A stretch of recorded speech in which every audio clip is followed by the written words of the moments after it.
Bonjour à tous, mon nom est Solim. Je suis une entrepreneur agricole passionnée du monde rural. Je construis des communautés rurales autour des cultures à forte valeur ajoutée afin de permettre à ces communautés d'améliorer considérablement leur niveau de vie. Vous êtes ici sur la chaîne des entrepreneurs qui impactent leur environnement. Sur cette chaîne, je partage des informations sur mes propres expériences, mon parcours dans le domaine agricole, les expériences d'autres personnes inspirantes. Aujourd'hui, je vous amène dans un lieu hors du commun. Nous sommes ici dans une forêt qui s'étend sur des centaines d'hectares. Cela fait déjà 8 ans que j'ai découvert cette forêt et je viens régulièrement m'y ressourcer. C'est un lieu vraiment incroyable. S'il faut que je vous parle de cette forêt, je pense que je peux faire des vidéos d'1 heure sur 30 jours pour en parler. Vraiment, c'est énorme tout ce qu'on trouve ici. Et j'ai jugé nécessaire d'allumer ma caméra et de partager l'expérience de cette forêt avec vous. On y trouve toutes les disciplines. Nous avons la foresterie elle-même, nous avons l'agriculture, nous avons le maraîchage, nous avons l'apiculture, nous avons l'élevage des animaux, nous avons la pisciculture et plein d'autres. La forêt est en grande partie irriguée.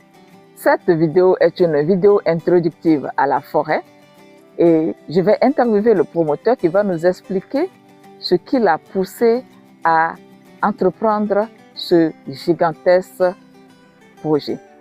Alors, je vous invite à l'écouter attentivement. Et si vous pensez que ce type de projet est hors de votre portée, ne culpabilisez pas. Parce que avec tout ce que moi je vois dans cette forêt, je pense que ce n'est pas donné à tout le monde de le réaliser. C'est seulement à certaines personnes spéciales que cette grâce est accordée. Elle est accordée à des élus. Allons vers le promoteur. Grand-papa, bonsoir. Bonsoir, ma fille. Alors, je suis venue chez toi aujourd'hui. Oui. Vous savez, j'ai l'habitude de venir dans la forêt. Et aujourd'hui, j'ai décidé que je vais filmer et pour montrer à mes internautes ce que vous avez pu faire ici. Oui. Et tout d'abord, vous allez vous présenter à ma communauté. Très bien, je suis Limdo Yaya et je suis le promoteur de la forêt Foyaya. Ici, Donc nous sommes dans la forêt Yaya. Oui. La forêt s'étend sur quelle superficie? Elle s'étend sur une superficie de 208 hectares. 208 hectares. Oui. Waouh! Et elle a été créée quand? Elle est créée en 1982. 1982. Oui, oui. Elle est créée en 1982. Donc ça fait 42 ans. À peu près, oui. 42 ans que vous avez créé la forêt. Oui, ici. oui, oui, oui. Donc, ce qu'il faut savoir, c'est que c'est vous-même qui avez créé la forêt. Vous avez acheté les 208 hectares. C'est ça. Oui, j'ai pris le domaine en Oui. 1982 Oui, et j'ai payé par étapes. oui, Je n'ai pas payé en même temps au bon moment. Donc au début, c'était de la passion pour moi. oui.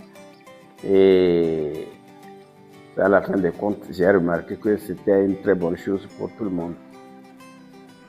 Et surtout, s'il faut dire, ce qui m'a encore motivé, c'est que de bouche à l'oreille, et à partir des forestiers, le chef d'antenne de Danopapé et le DP de Notien, le directeur régional toujours de l'environnement à Atapamé et de là au directeur de l'environnement à Lomé, au directeur de cabinet, au ministre de l'environnement.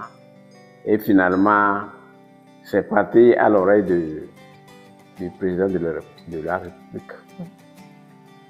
Et à partir de là, j'ai été décoré. Précisément le 16 janvier 2010 à Palimé. comme officier de mérite agricole. Et ça a été du tonique pour moi. Et je me suis dit, ah, si c'est comme ça veut dire que c'est une très bonne chose ce que je suis en train de faire. C'est là où j'ai cherché, j'ai tout fait pour retrouver ce qui peut faire vivre l'homme sans détruire l'arbre. C'est là où j'ai créé tout ce que vous voyez au sein de la forêt ici, tel que la maîtrise de l'eau, la pisciculture, les cultures maraîchères, les cultures des lianes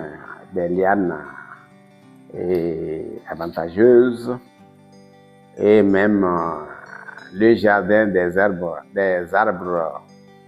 pérennes, tels que le baobab. Nous avons un jardin de baobab. Et ainsi de suite. Vous-même, vous avez vu ce que nous sommes en train de faire sur cette forêt-là.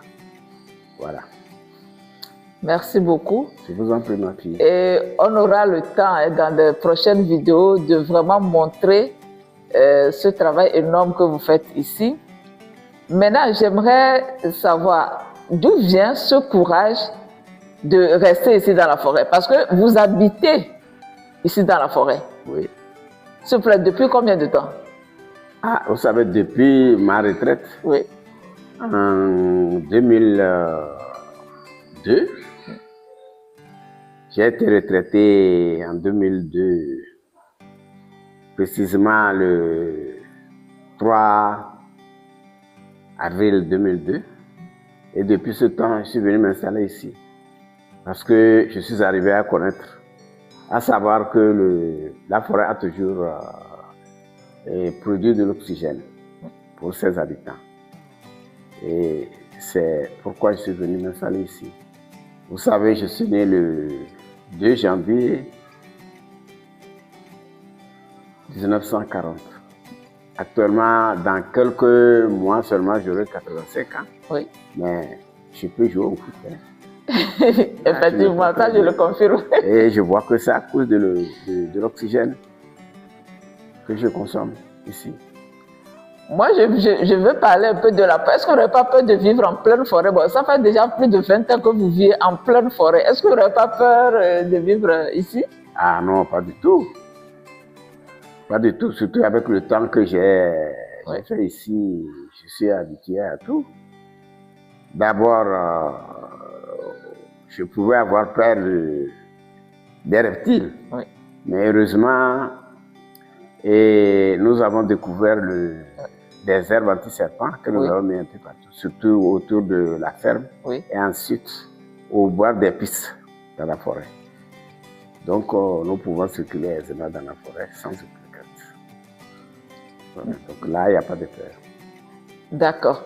Donc, il y a des installations que vous avez mises. Il y a la salle où on fait le séchage, même le côté même irrigation. Oui. Vous avez vous-même mis en place ces installations. Est-ce que vous avez été formé dans ce domaine? Ah, tu sais, ma fille, la pratique et l'expérience sont très importantes. Ça cultive l'homme. Et je crois que c'est ce qui m'a permis d'arriver à tout ce que vous voyez ici. Voilà. Maintenant, je sais aussi que vous formez des jeunes. Généralement, moi, quand je viens ici, les méthodes ou bien les techniques que vous utilisez ici, je ne les vois pas ailleurs. C'est pourquoi je demande, vous avez fait votre formation où? C'est ça. Ça, c'est ce que je viens de vous dire. Oui. Ça fait partie de l'expérience et la pratique. Effectivement, j'ai toujours échoué et j'ai repris. Et quand j'arrive à avoir une idée, je commence à pratiquer, j'échoue, je reprends. Et là où j'arrive que c'est bon, c'est juste alors là, je mets ça en pratique. Et je garde. Ok. Oui. Donc, ça veut dire que vous avez connu des échecs? Bien sûr, ça c'est clair. Vous pouvez nous parler d'un échec que vous avez connu et que ça... Par exemple, s'il faut partir déjà à partir de la maîtrise de l'eau, que nous avons maîtrisé de l'eau où nous avons toujours échoué. Actuellement, si nous maîtrisons de l'eau, ça veut dire que c'est en permanence ça. On ne peut plus dire que nous avons fait un faux travail. même au niveau des barrages, au niveau de l'irrigation, ça, je vous assure que nous sommes là, et là, nous sommes sûrs. Oui. Oui. Je vois, vous avez irrigué, la ferme est irriguée, les champs sont irrigués. Voilà. Tout. Bon. Alors qu'aujourd'hui, le problème de maîtrise d'eau sur les fermes où je travaille, c'est vraiment un problème crucial. Oui, bien sûr, c'est un peu un problème. Oui. La force de l'eau, des fois, dépasse le feu que nous voyons. L'eau a une force terrible. Et si déjà vous vous mettez en tête que l'eau a une force terrible, vous prenez vos dispositions et vous maîtrisez de l'eau avec assurance. Ça a été toujours comme ça pour nous ici. C'est ça. D'accord. Donc aujourd'hui, c'est comme je l'ai dit, je vous ai un peu surpris ici dans la forêt. C'est une vidéo juste pour vous présenter. Les jours qui vont venir, quand je viendrai dans la forêt, on va faire d'autres vidéos pour montrer concrètement. Parce qu'actuellement, on est en train de parler de maîtrise de l'eau. Bon, ceux qui nous suivent vont entendre, ils ne vont pas vraiment comprendre ce qu'on est en train de faire. Oui. On ira dans les détails.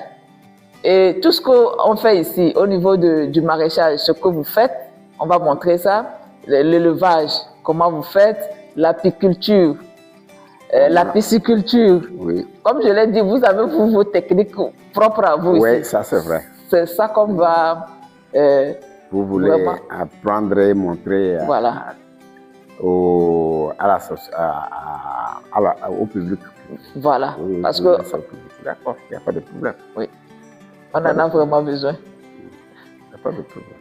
Donc, bon, je vous remercie de m'avoir accordé ce temps et de m'avoir répondu. Je vous en prie, ma fille. Okay. Donc, bon, c'est la fin de la vidéo. J'espère que vous avez apprécié cette interview. Et je vous donne rendez-vous dans quelques jours pour une nouvelle vidéo. D'ici là, prenez bien soin de vous et portez-vous bien. Merci beaucoup, ma fille. Au revoir.